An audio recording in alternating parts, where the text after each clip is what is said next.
Hi, I'm Dr. Evelyn Reed, and in this video we're going to cut through the confusion and fear that so often surrounds diabetes.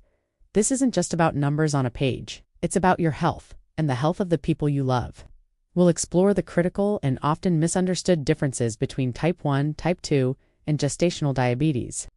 We'll uncover the common and sometimes sneaky symptoms that everyone should know about. And most importantly, we'll talk through the essential, life-changing treatment advice that can empower you not just to manage this condition, but to live a full, vibrant, and healthy life. My goal today is to give you clarity and confidence. So let's get started. Before we can get into symptoms and treatments, we all need to be on the same page about what diabetes actually is. We hear the word all the time, but what's really going on inside your body? I want you to imagine your body as a bustling city. The millions of residents are your cells, the tiny building blocks of your muscles, your organs, your brain. Like any city, your body needs fuel to keep everything running, and its main fuel source is a type of sugar called glucose. Glucose comes from the food we eat, especially carbs like bread, pasta, fruit, and rice. After you eat, glucose enters your bloodstream, ready to be delivered to every single cell in your city. But here's the catch. The cells can't just grab the glucose from the blood. They have locked doors. And to open those doors, they need a special key. That key is a hormone called insulin. Insulin is made in the pancreas, a small organ tucked behind your stomach. When your pancreas senses glucose in your blood after a meal, it releases insulin. Insulin then travels through your bloodstream, arrives at the cells, and fits perfectly into their locks. We call them insulin receptors. It turns the lock, the door swings open, and glucose can enter the cell to be used as energy. It's a beautiful, efficient system that keeps your body powered up and your blood sugar levels in a safe, stable range.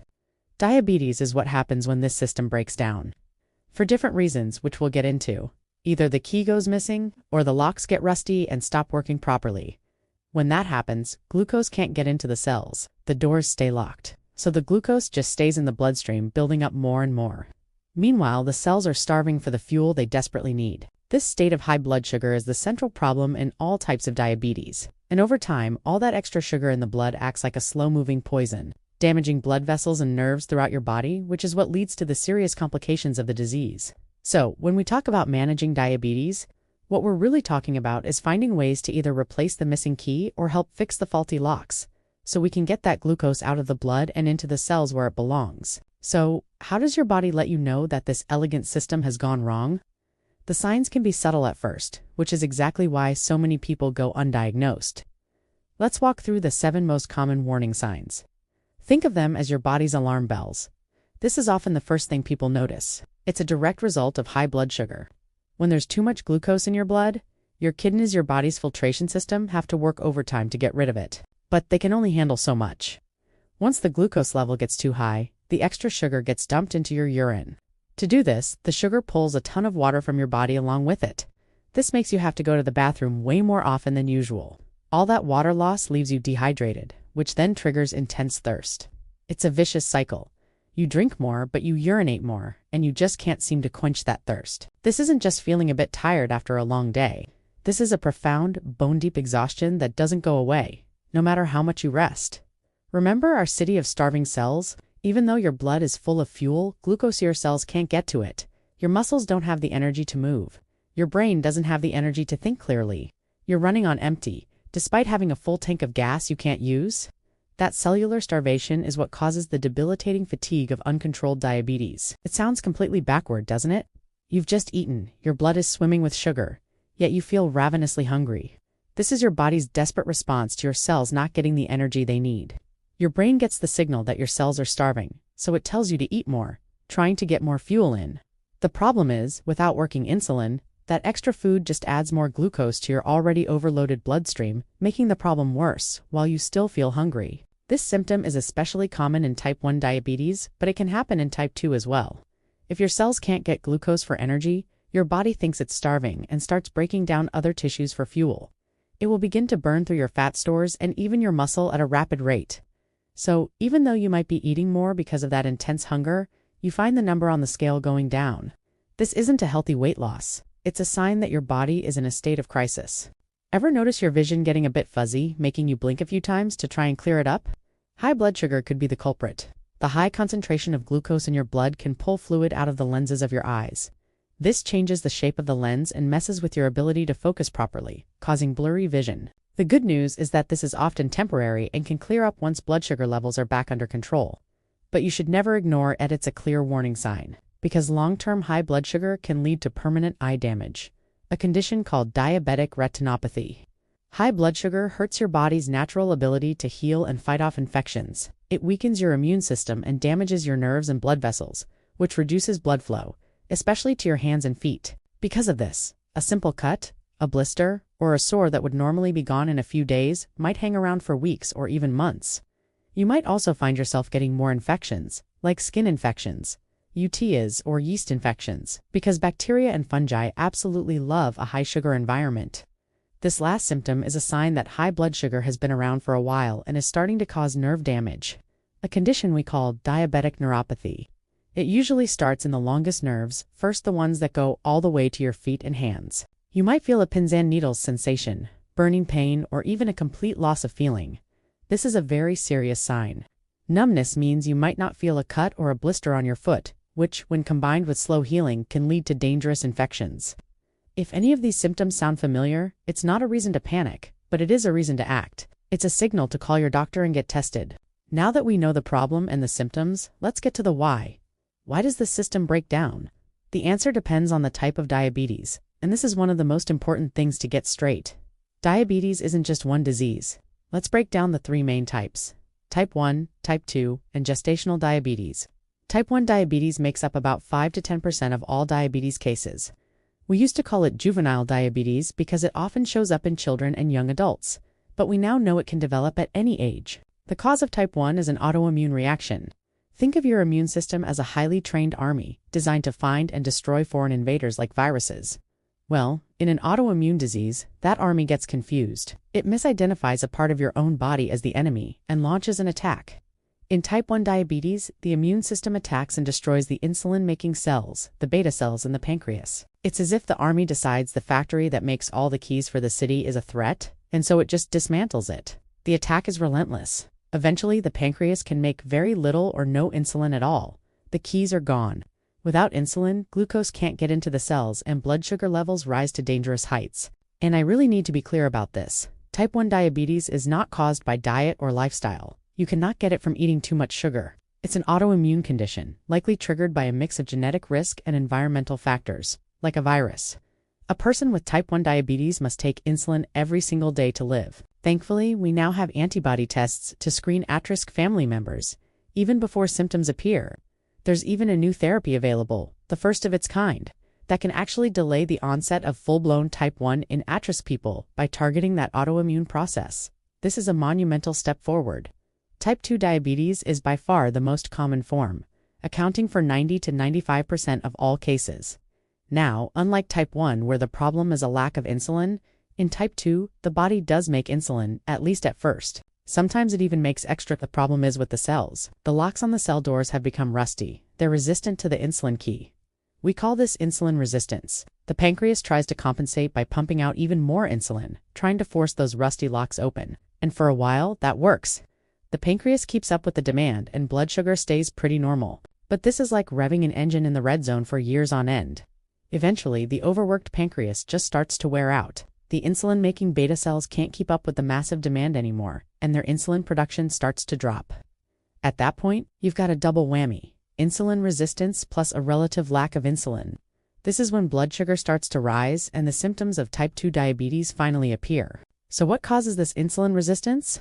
It's a complex mix, but the main drivers are a combination of strong genetic risk and lifestyle factors. Major risk factors include overweight and obesity, especially excess fat around the abdomen; physical inactivity. Regular exercise makes your cells more sensitive to insulin. A sedentary lifestyle does the opposite. Family history. If a parent or sibling has type 2, your risk goes up significantly. Age risk increases as you get older, especially after 45. Ethnicity. Certain groups, including African Americans, Hispanic, Latino Americans, American Indians, and Asian Americans, have a higher genetic risk. The global rise of type 2 diabetes is tied directly to trends like urbanization and growing rates of obesity. But the good news, and this is a message of incredible hope, is that because lifestyle plays such a huge role, type 2 diabetes can often be prevented or seriously delayed with healthy changes. Gestational diabetes is a type that shows up during pregnancy in women who didn't have diabetes before. During pregnancy, the placenta makes hormones that help the baby grow. But those same hormones can also block the action of the mother's insulin, causing insulin resistance. For most pregnant women, their pancreas just makes more insulin to overcome this. But for some, it can't keep up. The result is high blood sugar or gestational diabetes. We usually diagnose it between the 24th and 28th week of pregnancy with routine screening tests. Managing it is crucial for the health of both mom and baby. Usually, blood sugar levels go back to normal right after delivery. Buttoned. This is important. Having gestational diabetes is a huge warning sign. It's a preview of a possible future. Women who've had it and their children are at a much higher risk of developing type 2 diabetes later in life. It's a powerful motivation to adopt and stick with a healthy lifestyle for the long haul. We've covered a lot of ground: what diabetes is, the key symptoms to look out for, and the crucial differences between the types. If you're finding this information clear and helpful, please take a second to subscribe and click that little bell. My mission here is to provide trustworthy, science-backed health information to empower you. And if you know someone, a friend, a family member who might be having some of these symptoms or is just confused about all this, please share this video with them. You never know. Your share could be the nudge they need to get the help that could change their life. So, you or someone you love has been diagnosed with diabetes. What now? It's completely normal to feel overwhelmed. But I want to assure you, with the right approach and a good team, diabetes is manageable. The goal is to keep your blood sugar as close to the normal range as possible, to prevent problems both now and in the future. The approach is very different depending on the type. For type 1, the treatment is clear and non-negotiable. You have to replace the missing insulin. Since the body makes none, it has to be supplied from an outside source, every single day. There are two main ways we do this. 1. Multiple daily injections. This means taking a long-acting insulin once or twice a day for a steady background supply and then taking rapid-acting insulin before each meal to cover the glucose from your food. 2. Insulin pumps. These are small, computerized devices that deliver a continuous drip of rapid-acting insulin 24/7 through a tiny tube under the skin. You then program the pump to give you extra doses to cover your meals. The technology here has just exploded. Many people with type 1 now use a continuous glucose monitor or CGM. It's a small sensor you wear that measures your glucose every few minutes and sends the readings to your phone. It gives you a dynamic, real-time picture of where your sugar is and where it's heading. Even more advanced are the hybrid closed-loop systems, which people often call an artificial pancreas. These systems link a CGM directly to an insulin pump. An algorithm automatically adjusts the background insulin based on the CGM readings, helping prevent highs and lows, especially overnight. While you still have to tell the system you're eating, these devices have been a game-changer for managing type 1 diabetes.